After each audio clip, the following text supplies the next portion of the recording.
Mm-hmm. But it's okay. We can just, what we can do is, we usually do the screening thing on Zotero or EndNote. I do not think that all of you would have EndNote, but all of you would have Zotero, right? So, what I can do is, because it's not possible, honestly, to go into the outcomes, data extraction, and everything in 60 minutes. So, what we can do is we can focus today on extraction, and probably we can either adjust screening in another half an hour session sometime, or we can do it together with with any of the upcoming sessions. Does that work? Yeah, I think we should go like systemically. If you think we should do the screening part first, then you can dot that. We will just adjust it somewhere else. Yeah, it's that is okay, but the lecture I have, like, I don't have the slides prepared for screening at the moment. That's the problem. I thought it's about extraction. Yes, I told you it was about extraction. So you can just do that, and we will tell them about the screening somewhere Oh, later. We'll adjust that, or we will, you know, कल रख लेंगे yeah. उसका session. Okay, That's got it. fine. So it's totally unrelated, so it actually doesn't matter. Okay. Okay. So yeah. Anyways, guys, let me just share my screen now, and it actually says screening and extraction, but I don't have the Zotero set up for me, so that's the problem. But anyways, um, okay. S- So here we go. This is my screen visible to you guys? Well, नहीं अभी तक नहीं. Yes, now we can see Okay. it. Okay. Okay. So this is screening and extraction for meta-analysis, and yep. And here we go. It's like the quick recap. How does the meta-analysis work? So this is basically how a meta-analysis work. You come up with a topic. You check its feasibility. This is probably, you don't find this point anywhere, but it's just about that. I believe that only a very few topics should be pursued for full length papers and not everything that we come up. So that's why I kind of focus on this point, that always make sure that the topic that you are pursuing for a meta analysis is worth it. Decide to abort or pursue. This is somehow related to the point too, but yes, if pursued, conduct a systematic search. So this is something that we will be doing, these 3 points. So I didn't know I was supposed to cover these as well. Honestly, my apologies for that, but we can do these 3 points later on, which is we should be able to conduct systematic searches. We should be able to combine input from different databases, from at least two databases, because as per the Cochrane guidelines, you should be querying at least two databases for in order to conduct a systematic review and consequently a meta-analysis as well, and then you should be able to screen them. This is something we will be doing sometime else, but this is this is the part, the extraction one, that we will be doing in very detail today. This is probably the easiest thing, this screening and extraction, to get into a meta-analysis project. To get us authors on the project, I believe someone should start here, because it is honestly the easiest part to conduct as a beginner, and extraction is still a bit kind of, you can say, technical, but screening is very, very simple. Okay, it just takes 30-40 minutes at best. So yeah, and then we have analysis, then we have risk of bias assessment, then we write the manuscript in this, and then we submit. So in short, in this entire process where we are currently standing is that I am assuming we have come up with a topic, and we are pursuing this topic, and I although we have kind of skipped these 4, 5, and 6 steps for now, which ideally we should have gone systematically, but it's okay. So we just assume that after all that drill, we are here and we have the studies finalized.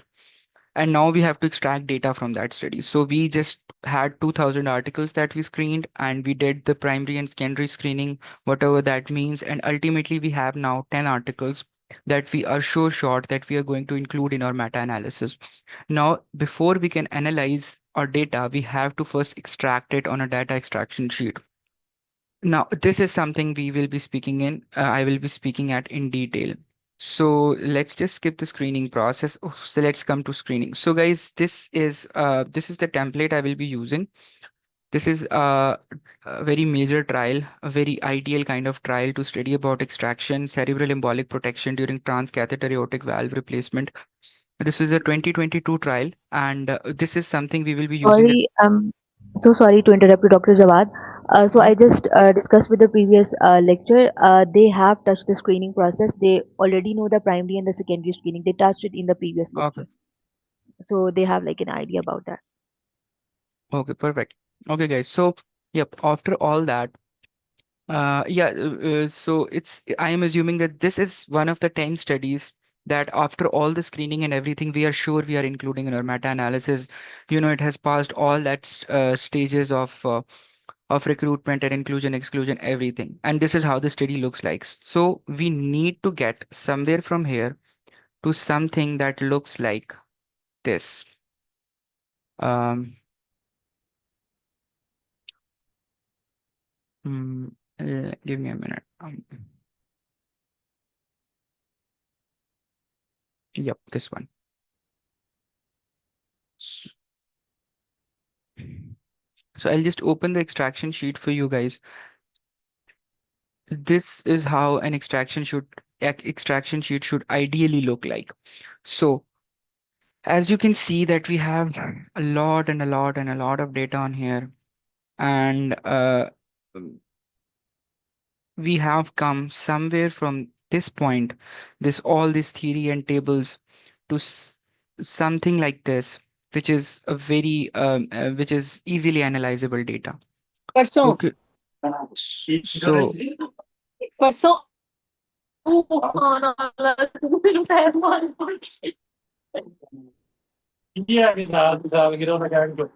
मैं कहा let me मैं just बनाए सी जहद चावल चावल बनाए सी ते वो cut लूंगे ना uh, Vaziha, I guess your mic is open. लाऊंगे ना Kindly, can you mute yourself?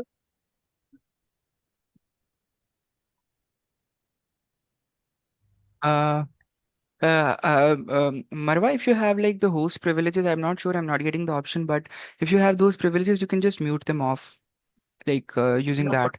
For some reason, I don't get the mute option. But anyways, Yeah, that's the problem. I think that's available only for the hosts. You will have them, but you have to check around you, like in the chat box or something. mm-hmm. So sorry for the interruption. I think she has muted herself. You can All continue, right. please. Okay, okay, no problem. Yep. So this is it. And this is the target of this session that we go somewhere from this PDF to something like this. Okay, so how do we do that? Let's just come back to slides. So how is it divided? It's divided like I would say 4 to 5 slides only, and then it will be followed up by a hands-on session. I will just extract 2 or 3 outcomes for you guys, some of the baseline and some of the study data, and then we'll just end it. So data extraction. On your Excel workbook, now this doesn't need to be necessarily be an Excel workbook. It could be anything. It could be a Google Sheet, or it could be even some. I have seen some people do it in Word, honestly. Don't do that, but it's if it works for you, it's absolutely fine. So on your Excel workbook, you have to make 3 separate sheets. One should be named as study data, one should be named as baseline data, and one should be named as outcomes data. Now, why do I want this? Because most of the times, what we are doing is that we are first working on the abstracts, and then after some time, we are working on the outcomes data or the full length papers. For the abstract part, honestly, you don't need the baseline data or even most of the study data.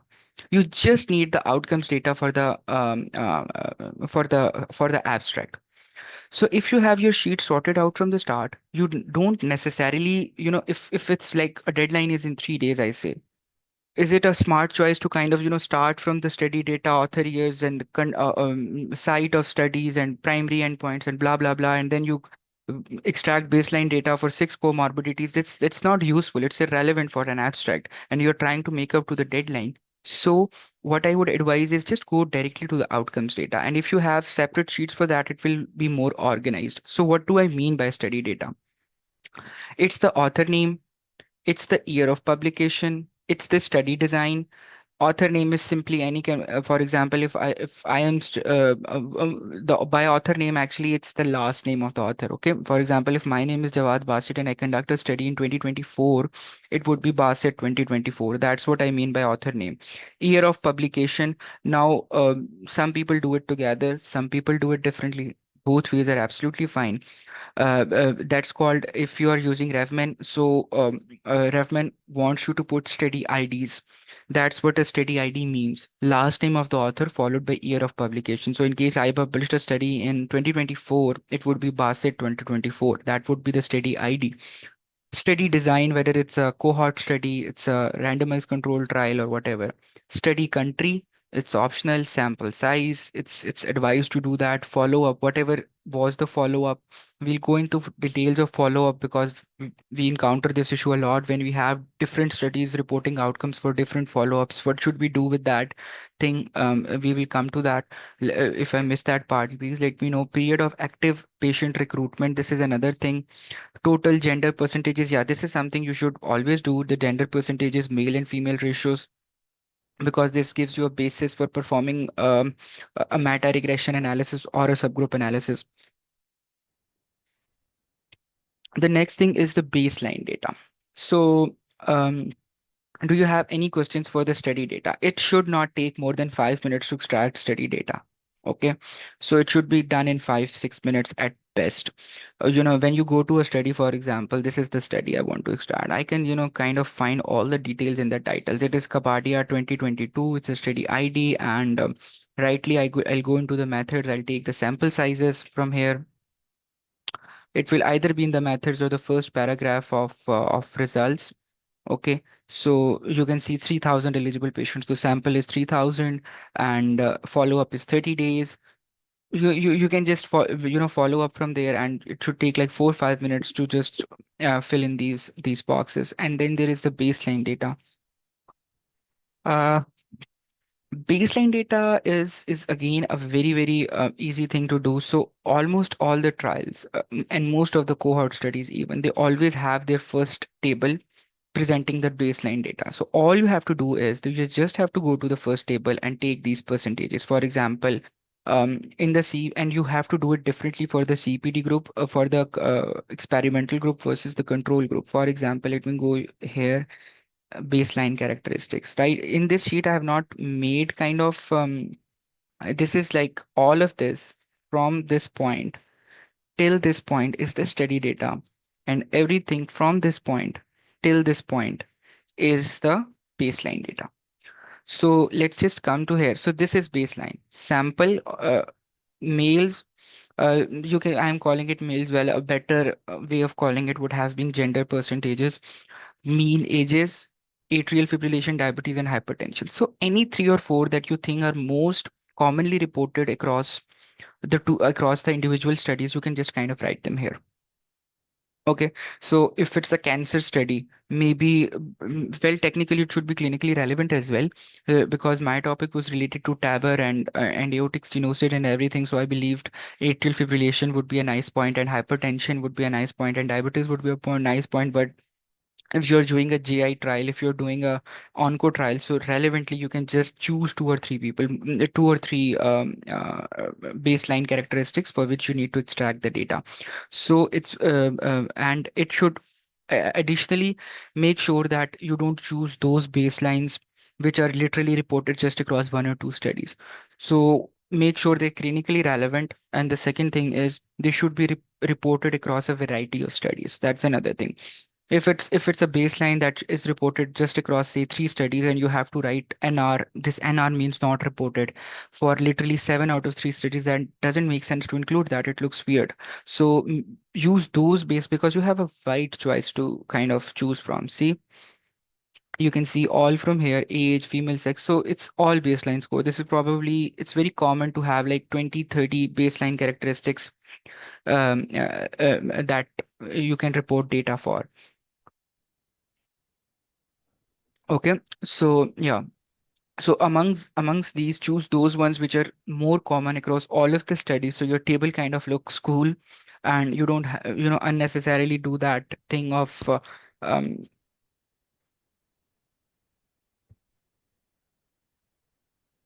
and you should be like we do the ones that are most commonly repeated. So let's just come back to the slides.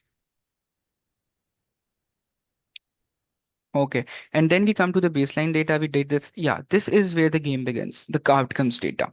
Now you need to know about the you need to know a bit of knowledge of standard deviations, a bit of knowledge of effect sizes, a bit of the knowledge of types of outcomes in order to appropriately extract the outcomes data. Because this is where someone who is just starting to learn research, this is where they make the most mistakes, because they just take 5 hours to extract the data, but none of that data can actually, none of that extraction sheet is most of the times it's not analyzable in any of the softwares. So you need your outcomes data to be in a particular format in order for it to go into a Stata or R or RevMan, even everything. So this is something, where we need to, where we will be like spending 70% of the time of this session on how to extract the outcomes data, because this is the only data that is actually analyzed for a meta-analysis. This is what meta-analysis actually means. So, yep, the rest is just well, not subjectively, it's objectively reported. You just put the numbers from individual studies and copy paste them into your own study. That's it. You don't analyze the study data or the baseline data. You just analyze the outcomes data. And in order to conduct analysis, you need to have that data in a particular format, in the correct format as well for the kind of data it has. So, yep, let's just go into a bit of detail. So far, guys, as per the general design of the extraction sheet or the steady data or the baseline data. Do we have any questions so far?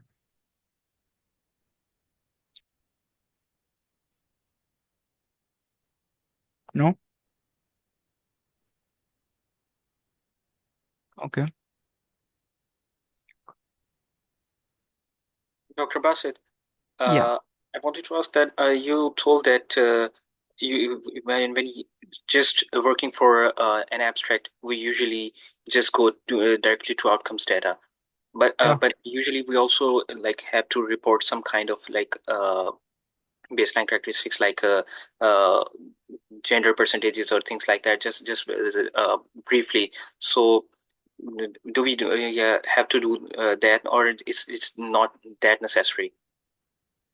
It's honestly, it just depends on the conference limits.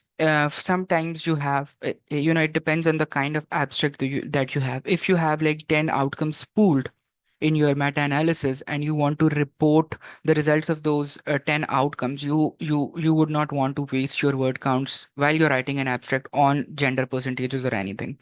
Okay, so yep. But if it's like literally, I had abstracts where I had just two outcomes, so in that kind, I was just struggling to achieve the word counts, to just make my abstract nearer or closer to the word count limit. In that case, I did extract some of the basic demographic data and put it in the abstract, because I needed to, show at least something in the abstract. So it depends. But if you have like lots of outcomes, which is usually the case in an abstract, most of the times in 90% of the times, while you're writing an abstract, you're actually trying to cut it short because the word limits are not allowing you to put more information. In that case, you can just kind of skip all the demographics.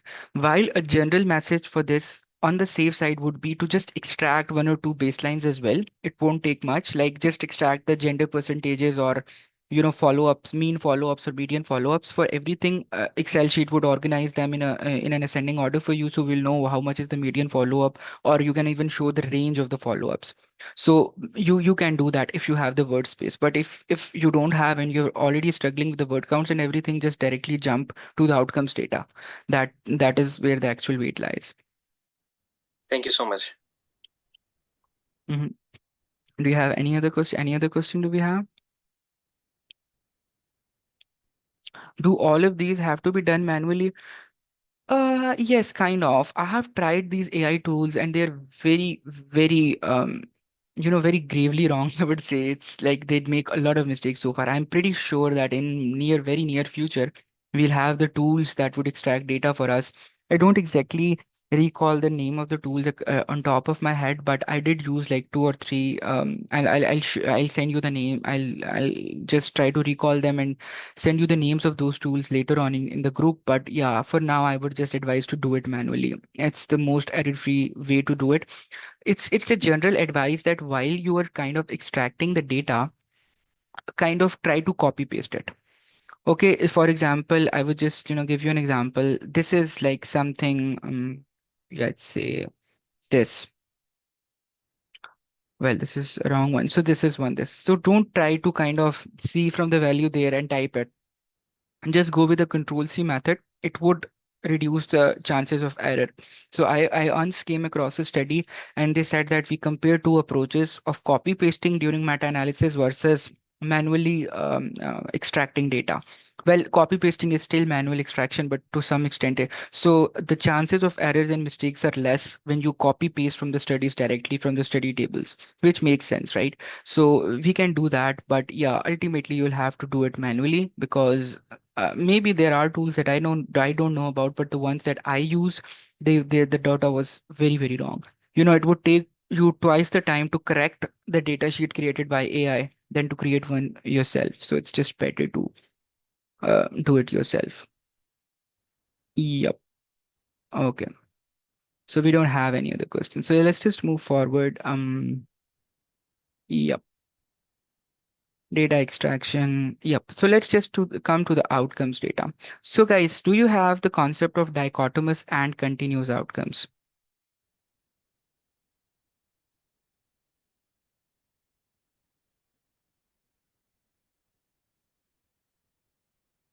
Yes. Okay. So what are the dichotomous outcomes? Anything that is yes or no is a dichotomous outcome. For example, if I say that at a 1 month follow-up, we had 100 patients and 20 of them had MI and 80 of them did not have MI. So how are you going to report it? You're going to report it either MI yes or no. That is all dichotomous outcomes.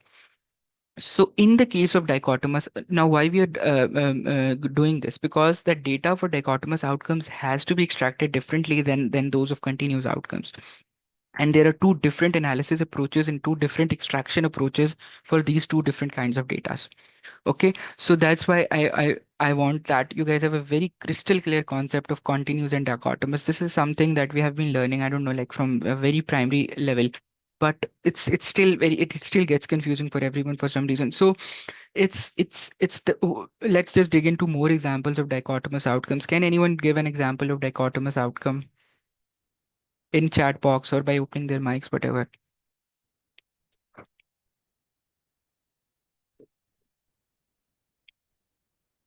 Any example of a dichotomous outcome?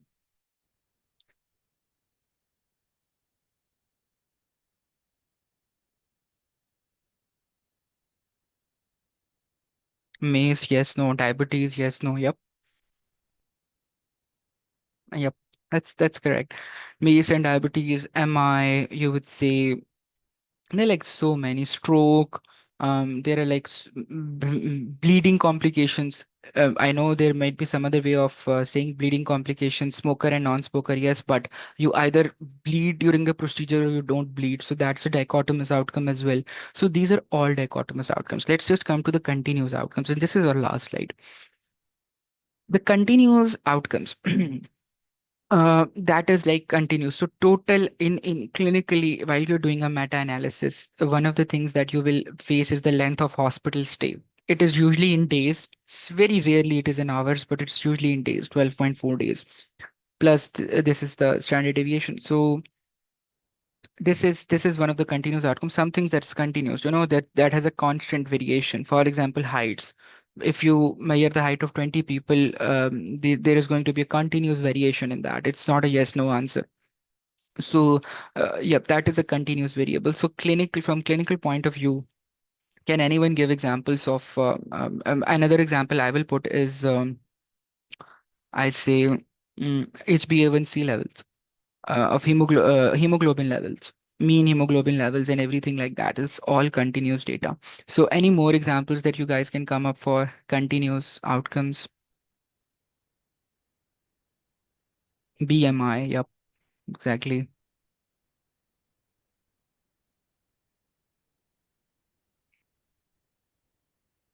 Blood pressure, yep. Ferritin levels, yes. Height, weight, yes. Excellent. Yep, this is it. So you guys get the point. But most of the times, these examples, we would not clinically encounter them while extracting data for meta-analysis. It's more of like of length of hospital stay, or we'll just go to this sheet to volume per lesion. Well, I'll let you guys know what this means. Um, New versioning. This is all, by the way. It's just one. Um, uh, Continuous data. But yeah, for example, a meta-analysis that we did is it was about the drug efficacy of new hyperlipidemia drugs. So the primary endpoint was the mean LDL levels after at 6 months of therapy. So that was a continuous outcome, right? Because LDL levels are continuously reported. So it's like that. So I guess so you guys know the point. So what do we do differently in that case? So let me just come to the strokes. So, guys, you see that there is a thing called total events, and then there is something called total volume of lesions. So, this topic, just to give you a big background, it is about the cerebral embolic protection device that we implanted.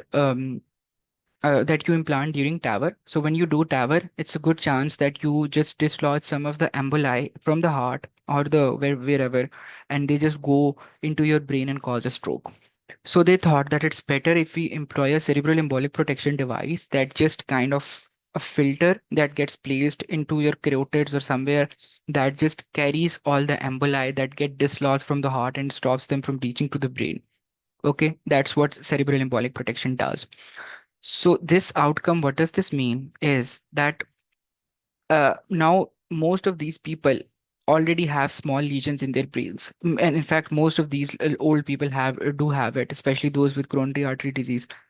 So total volume of lesions was that um, uh, you know in the CPD group versus non-CPD group. So it's like that. There is another outcome where you call patients with this is not going to be that. Let me see. Give me a minute.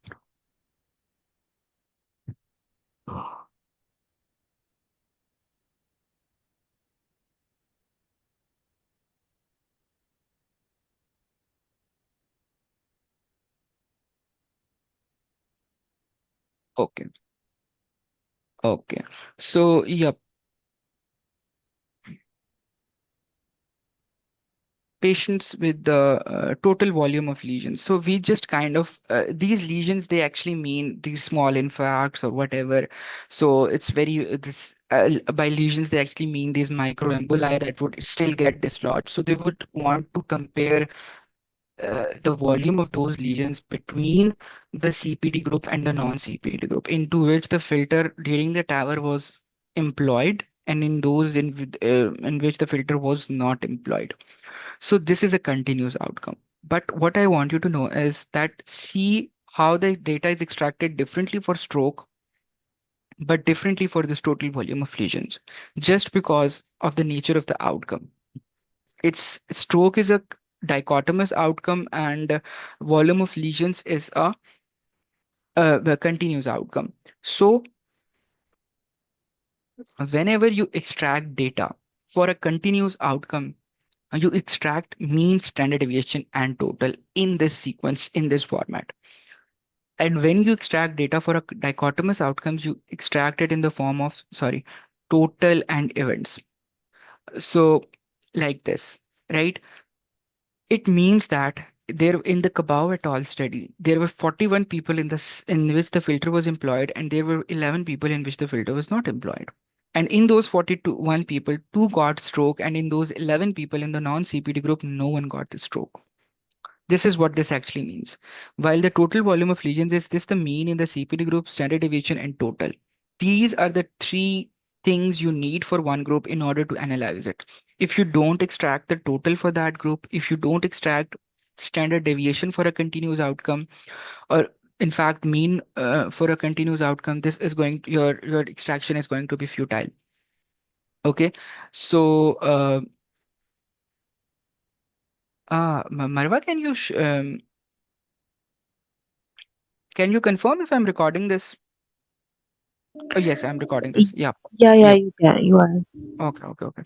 I last time forgot to record it. Okay, so it's 365, 392, 34. This is the difference. How will you approach an outcome? You would say the dichotomous differently from a continuous outcome, and this is why the difference needs to be crystal clear. So, for example, if you have, I say, 8 outcomes, the first step that you will take towards extraction is identifying whether they are dichotomous or whether they are continuous. Okay, this is the first step that you will be taking towards those this extraction. So, and let me just go to this.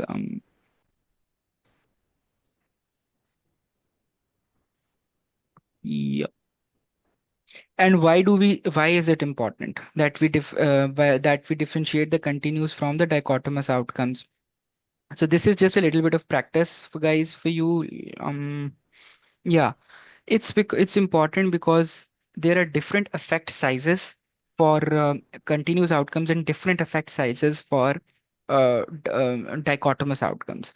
And if you put like you have to make sure that you tell the software that it is a dichotomous outcome, you tell the software that it is a continuous outcomes, and then the software is going to ask you about the mean, about the standard deviations, about the totals, if it is a continuous outcome. And if you tell the software that it is a dichotomous outcome, then we will just ask you total and events. Okay, so this is why it's important. And then correspondingly, I think you will go into the details of effect sizes even more in the next session, but roughly it would be then based on that knowledge, you would be choosing your effect size. Okay, so this is why it's important. So let's just do a bit of example before we go into hands-on. We have like 20-30 minutes left. So binary versus continuous. So myocardial infarction at 3 months follow-up. Is it a binary outcome or a continuous outcome?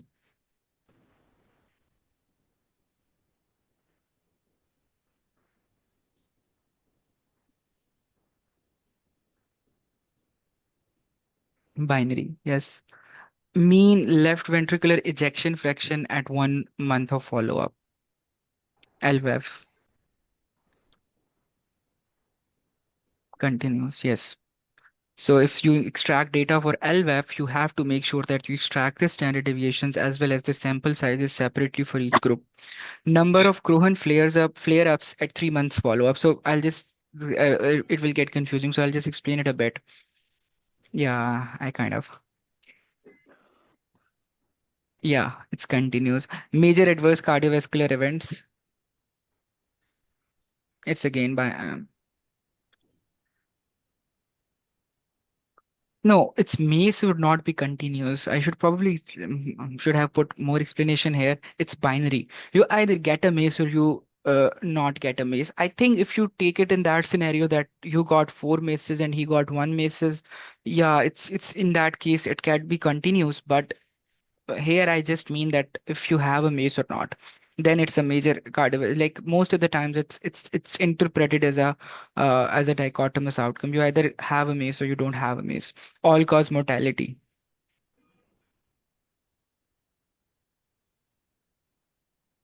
binary, yes. Total volume of new lesions after TAVR,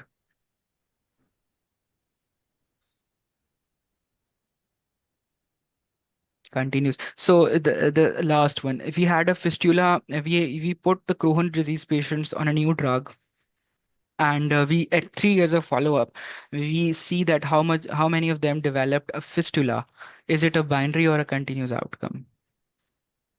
Yes, it's binary outcome because you either develop a fistula or you don't develop a fistula. If 22 people developed a fistula, it does not mean that it's a continuous outcome. It just means that 22 for them, for 22 the answer was yes, and for the other 78 the answer was no. So yeah, I think you guys get the point. And effect sizes, we should not go into this detail, I guess. How do you know? Yeah, it's just irrelevant for today's session. So let's just come to the study, guys. This is the study, and the second one is the published paper. Okay, so yep. So this is the paper that was published by extracting data, and that study that we're going to extract for now is was one of the studies that we extracted data for. So what do I do is that first of all, when I make a data sheet, I always put all the outcomes on separate sheets.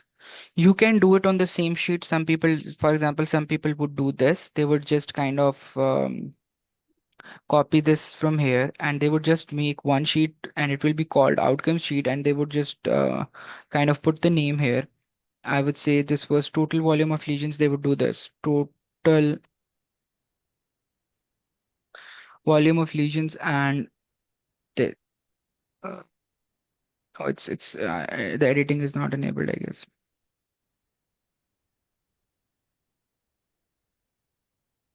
No, it doesn't. Write this. And then there should be one sheet that would continue to go on, right? Like this, and then the next outcome here, the next outcome here. Now, what is important is that you keep the format like this. If you're using the RevMan software, because this sheet was designed for RevMan, you can simply copy paste this into RevMan. You would not need to manually put the data if your data is in this format for the continuous and the binary, for the binary and the continuous outcomes. Okay. So this is mean, standard deviation, and total. Mean, standard deviation, and total. And all I can do is that I can, well, for Rathman, I first have to sort it out in an alphabetical order, which I believe it already is. Yes. So, and then after it's sorted out in alphabetical order, all I would do is Control C, and then I would go and type Control V in RevMan. It would all get copy pasted. You will directly get a forest plot if you have formatted in this format. Now, what mistake people make is that for them the total would be in the middle, the mean would be at the start, or the standard deviation would be at the end. You're just tripling your amount of work because then you will have to copy paste each and every column separately into RevMan, because RevMan's interface won't allow you to kind of put totals into standard deviations. Everything gets distorted, and you have to you have moved from one copy paste to, I guess, six or seven copy pastes just because you had a wrong format. So make sure you do this. Some people kind of, what do they do is they just put this 365 comma 392 and a slash and 34. So they automatically mean that it's the mean, standard deviation, and total, but it's totally pointless. This cannot even be copied even. So you just need to, someone needs to have two screens in front of him and keep doing this tedious task of putting these all the numbers again into the softwares. It's pointless. So make sure that this is the format that you choose. It can be easily customized for ROS data, right? Because in that case, you just have to kind of remove these MDs and just put a one letters in front of that. You'll guys know that tomorrow. But this is the first thing that you should be doing, and this should be the exact format you should be doing it in.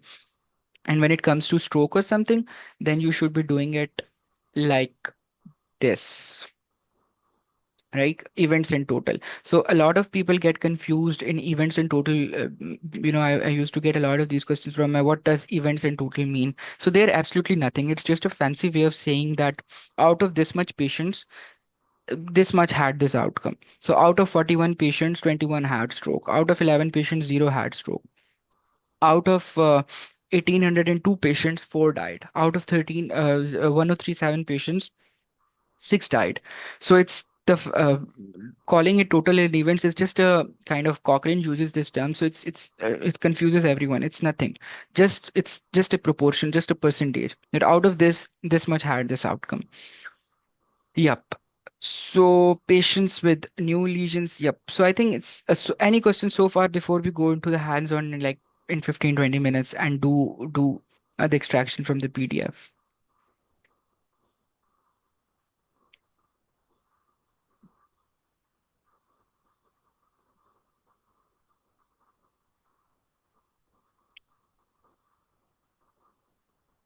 Mm-hmm.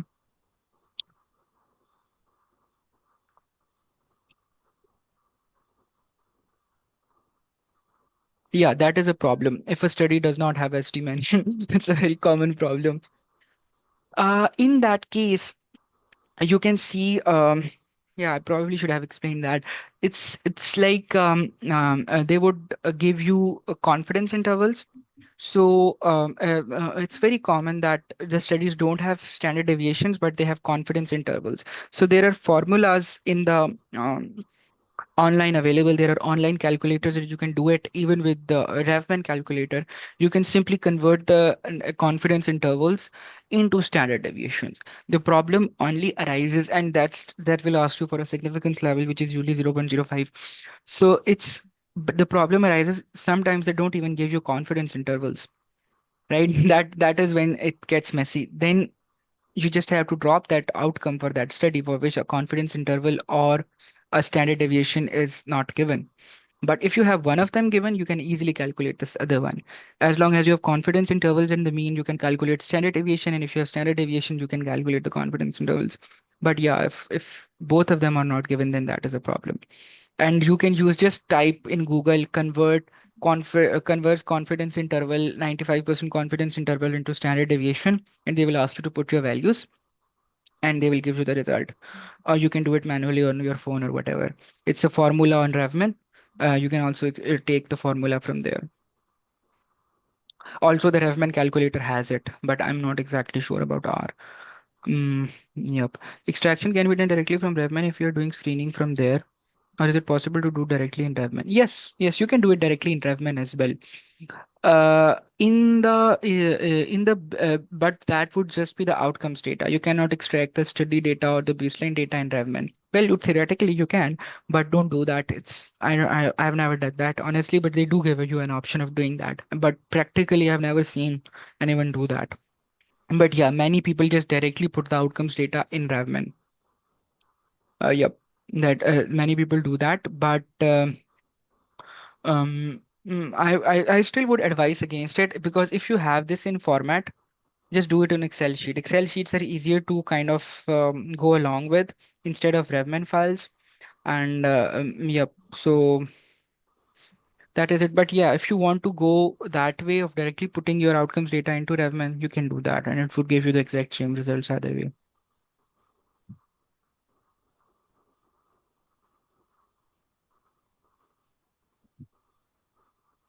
Okay. So I don't exactly understand your question, Dr. Azhar. If our studies have different drug dosages mentioned, like you're assuming that you have a study and they have different kind of, you're comparing the efficacy of a drug and they have used, different studies have used different dosage of that drug. Is that what you're saying? Yes. Okay. Yeah, you can do that, right? And then there are things called subgroup analysis. For example, there was a meta-analysis on orthogliflozin, and the dosages were a bit, not a bit, a lot of problem. Someone had used 1 mg, someone had used 5 mg daily dosing, someone had used 15 mg daily dosing. So what we did was that we were like, ertugliflozin versus placebo. So the drug dosage does not matter. But if you think that the dosage is a problem, then what you should be doing is that you should be conducting a subgroup analysis based on dosages. You can either select a clinically relevant cutoff. For example, for ritugliflozin, you can see anything less than 15 mg, I would count as lower dose. Anything higher than 15 mg, I would count as a higher dose. And based on that cutoff criteria, you can conduct a subgroup analysis on that all the studies that are in the one group and the other group, and it will show you whether the difference of dosages is clinically relevant for your meta-analysis or not. And if there is no significant subgroup differences, then the exact doses of those studies don't matter for a clinically relevant effect. Regarding Yeah. regarding what subgroup analysis is, it is just like if it's, well, you should be studying. I should not explain this here, but you will study it in great detail tomorrow in the analysis session on R. आपने देखी तो बंद Okay, कर okay. विचार Maham, can you kindly mute yourself, I please? muted her. Yeah, I muted her. I got the option now. Anyways, so Okay, guys. So I think we don't have any more questions so far, right?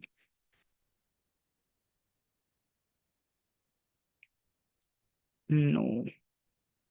If you have any questions, please feel free to ask because it's very possible that I'm forgetting a lot of scenarios and I would just, they would just click on my mind if I encounter that kind of questions because extraction is a pretty I would say technical thing, and there are a lot of scenarios where you just don't know what to do, even if you have experience and stuff, and you're just confused what you should be doing in this scenario. So if you have any scenarios where you were doing your own meta-analysis and you kind of felt confused or anything, and how should I proceed in this scenario, you should go ahead and ask, and we can discuss that. Okay, guys. So this is the study, cerebral embolic protection during TAVR. Yeah.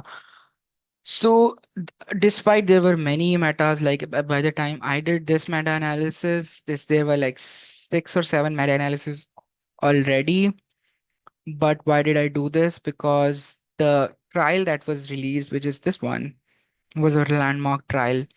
It had it had the highest sample size so far amongst all the trials on this topic, and it definitely warranted that we do uh, an update.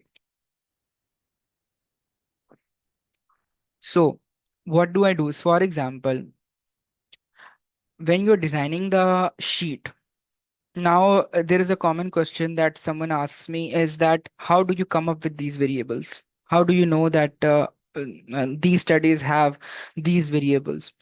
And if like all the variables that you have made separate sheets for, uh, how do you know that the other studies would have it as well? I do not.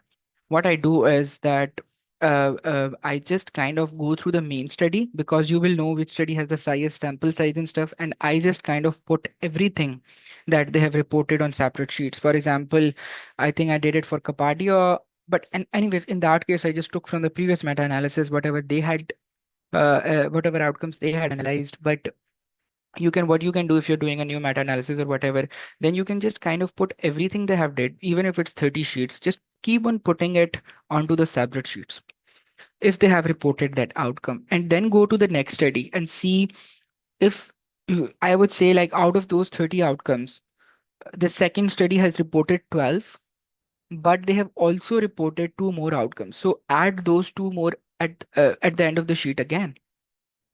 So, and just keep on doing that for all the 10 studies. You do not know that maybe most of these outcomes are just reported by one study, so they cannot be included in a meta-analysis if they are reported by only one study, right? So at the end, maybe you will have 30 uh, sheets like this in your workbook, but hardly 10 or 12 would be analyzable. Okay, so honestly, there were so many like this. See length of hospital stay. We ended up not pooling it because some of them had reported data in one format, some of them in other format. So it just means that you can at the end you can just kind of delete it, right? I just deleted it. It's not poolable. Again, new worsening atrial fibrillation. It's not poolable. Only one study has reported it, but I still included it at the start because I thought maybe I would get to pool it. If only one study had pooled it, I would have went ahead and kind of pooled it, especially for the full length paper. So it's just in the start when you're extracting, just keep on adding everything to the sheet. And if at the end it seems like it's not poolable or it's not, even if sometimes it's poolable, I just drop it because I already have too many variables. So if you're not going to use it, you can just drop it at the end. But don't start making those judgments at the very start. You at the end you will have way more objective data to decide which outcomes to include in your paper or not. A lot of people just like say, oh, I think we drop it, so let's just not extract it for now. It's a mistake because the strength of meta-analysis is the amount of outcomes that you have pooled. So if you have pooled less outcomes, it's just it's just going to go in your negative. So make sure that you have ample data at the end to decide which outcomes you would go ahead. Ultimately, you would just go ahead with 10 or 12. But for the start, make sure everything gets pooled. Uh, yeah. So let's just come to the study, and this is the study ID, Capadia, and the year of publication would be somewhere here. at the bottom. See, it's like 10th October 2022. Well, it's when it was downloaded, but it was originally published on October 6, 2022. So the study ID would be Kapadia 2022, right? And in order to do the study data, you can kind of go to the method section and kind of read that. This would be very important. Trial design and oversight. I don't know if you guys have a session on risk of bias. These details would be super important for that. So, mm, hmm, yep. Trial endpoints. The primary endpoint was clinical stroke within 72 hours of tower. So this is the primary endpoint. During the study data, it's a very prime heading, like very common to add this primary endpoint. I would have added it. See. Mm. This is the primary endpoint. So you kind of, it's very common to have primary endpoints for everything that you have, for all the studies that you have included. So make sure you add that. And where I can find all these details, it's just table one. All right, I go to the baselines now. So you get the point of where to find the study ID and stuff. So in order to, I would say the study setting, like where the study was conducted, where I can find that. You could even add this trial design and procedure if you want to in your study IDs and stuff. I didn't do that. So methods, trial protocol available.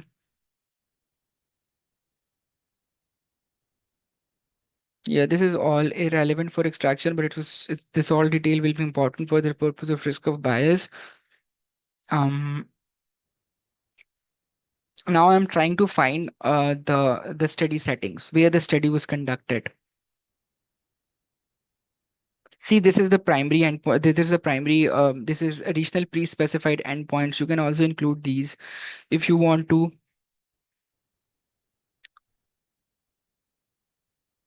Well, I'm believing it was just in their supplemental files. Okay, the exact settings, it was like a multi-centric trial that was conducted in like 6 countries, but they have all that details in their supplementary files, and the supplementary files are long. So yeah, this is an additional point. Yeah. So a lot of times you don't have, like, you just read the full length paper and you just skip the supplementary files altogether. Always make sure that you kind of go through the supplementary files. It's a very common mistake that you give instruction to someone and they say, oh, these for these outcomes the study has not reported data. That is usually that is true a lot of times, but sometimes it's just that they didn't see the supplementary files. A lot of additional outcomes can be found in supplementary files. Sometimes they don't report it, but a lot of times they do. They say that we didn't have the spaces and everything on the main manuscript, so we just moved these 25 outcomes table to the supplementary files. So yeah, make sure that you read the supplementary file. The supplementary files for this one were a bit too long to go over now. I think it's like 4 documents. Yeah, these one. Nijoma, appendix, data sharing, disclosures, protocol, research summary. These are all the supplementary files for this trial. So these are very unnecessarily long, but they usually have these indexes you can go through. Uh, right? See additional baseline procedural characteristics. So maybe you just reported NR because you didn't find them in that table one. But I just accidentally opened it and they have a lot of additional baseline characteristics that they have reported in the supplementary files. Neurological assessments at baselines, right?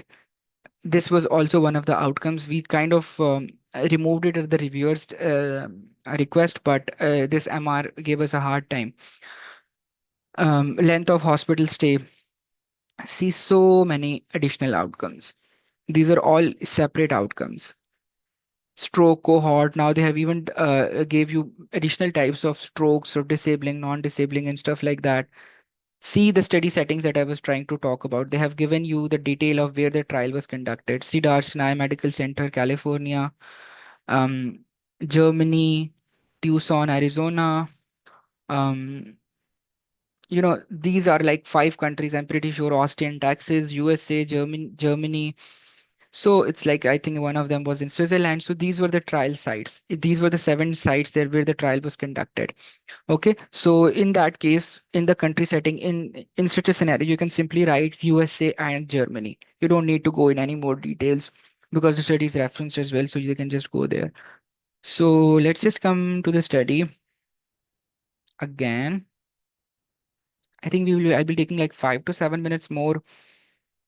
So you guys know where to find the base study characteristics and the baseline. And the baseline is almost always table one. Okay, this is the table one. And after you're done with the table one, try to just have a cursory look over the supplementary files to find some additional things if you were looking for those, especially if you're not able to find the ones you're looking for.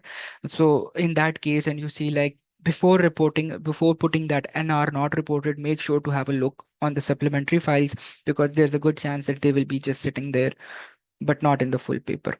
So we know that where to look for and how to extract the study and the baseline data so far, right? Before I move on to actually extracting the outcomes data from the study.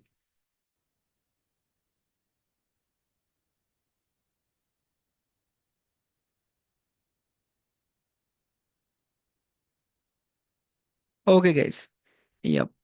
So yeah, let's just go to the outcomes data. So I don't honestly read the details much. I just come to the outcomes tables. Most of the times there are 2 to 3 tables in the outcomes that I can look for. So see the and this is my primary point, primary endpoint of my meta-analysis, which was like this third stroke. So 1500 out of 1501 people, 34 had stroke, and out of 1499, 43 had stroke. Okay, so this was disabling ischemic hemorrhagic. I didn't go in those details, but if you want to have again the data for all cause mortality is here. Death, any cause, that is just all cause mortality. So 8 out of 1501 died in the CP group and 4 out of 1499 died in the control group in the non-CPD groups. There is where I extracted data. Cardiovascular cause is this, though this is another endpoint in cardiology trials, very common cardiovascular death. People pool it as different outcome from all cause death. So it has the same values, but it gets pooled as a different outcome as and it's called cardiovascular death. Okay, so neurological delirium, major or minor vascular complications. Now, see, this is a problem. Now they have pooled major or minor, while for me, major and minor was a different outcome. What would I do in this case? Like for me, major is a different outcome and minor is a different outcome, but they have given data for them altogether. This is the kind of problems that arise when you actually do that. And that's why you should always have, especially if you're doing it like first or second or third time, then you should always have someone you can ask questions from. So in that case, what I did was because minor complications were not that much of clinically relevant, so I kind of took data and it was still not very significant at all. So I just pooled it as major complications. But if I had separate data, I would have definitely gone for a for extracting them separately. This is a subgroup analysis, just a fancy way of putting subgroup analysis. So yeah, rest of all their outcomes are in the supplementary files for which I have extracted data. So yeah, in the case of I wish I can find some volume of lesions and stuff. Let me see. There was like this is actually an extension of his own trial from 2017. So he just didn't report, I guess, the neurological data again. Yeah, so in that case, it's very simple. You can just kind of take the confidence intervals or standard deviations or whatever you can find. See, this is like this is another study. So control arm, device arm, safety arm, and just ignore the safety arm, it's something else. So this is the control arm, the non-CPD group, and this is the device arm, the CPD group. Now, if I have to extract data, no, it's not. Yeah, median total volume of new lesions. So this is what? This is 178 is the mean, and this is the confidence interval, and this is the um sample. This is how you extract data from continuous variable. Now, again, as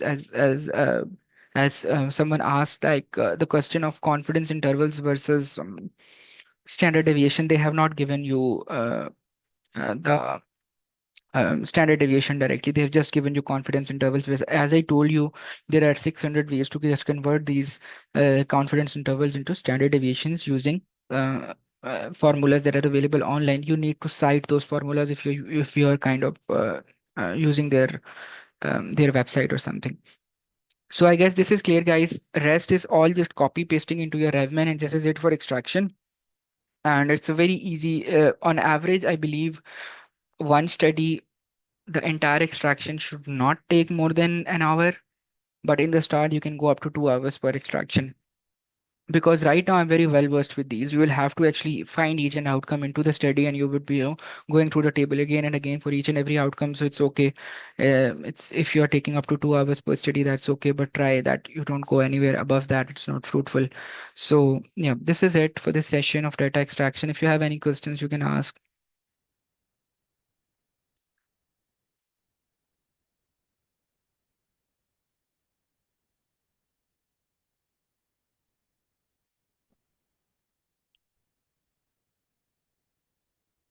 We don't have any questions.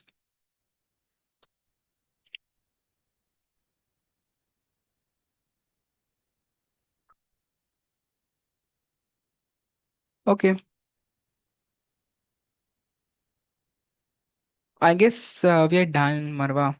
Do we only mention first author? Yes, we only mention first author, the surname of first author, the second name, what we call in Pakistan, that, and followed by the year of publication. That's the study ID. A lot of times, RevMan asks you for study ID, and everyone gets confused. What is a study ID? So isn't anything fancy. It's just the last name of the author followed by the year of publication. Yep.